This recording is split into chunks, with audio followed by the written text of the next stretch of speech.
It starts with a mutual musical respect, I think, and we also had friends that were connecting us, a specific couple who I think were privately and secretly plotting, Yeah. and, so we'd get together in their backyard for barbecues and stuff like that, and it finally came full circle creatively.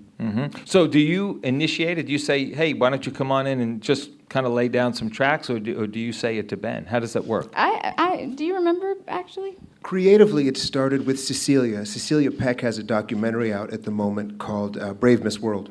The subject, the main character in the documentary, wrote a song that Natalie and I then took under our wing and co-wrote with her, and it's in the film, it's in the documentary, and that was the first creative window into our collaborating. I see. But that was a year before we went into Yeah, that was the studio, yeah.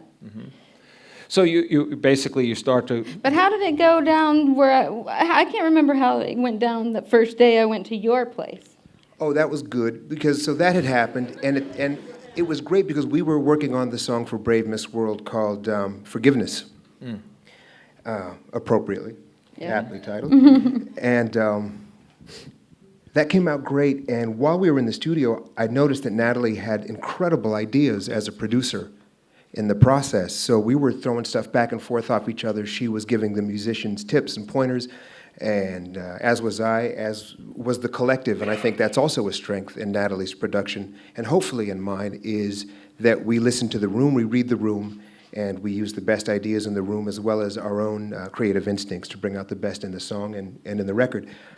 Then Danny Harrison was having an art show for Shepard Fairey at his studio, and Nat and I went together.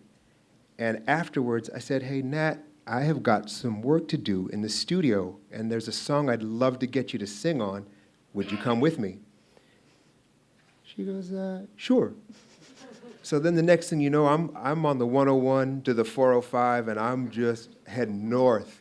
And she's like, Past my bedtime. uh-oh, like I haven't been this far north past the 405 since whenever. So we got to my studio at the edge of the valley, and it was at the edge of the valley at the time, and she came in the studio, heard the song, and instantly just blew the roof off the place doing a vocal take on the song Trained. And from there, it was pretty much on.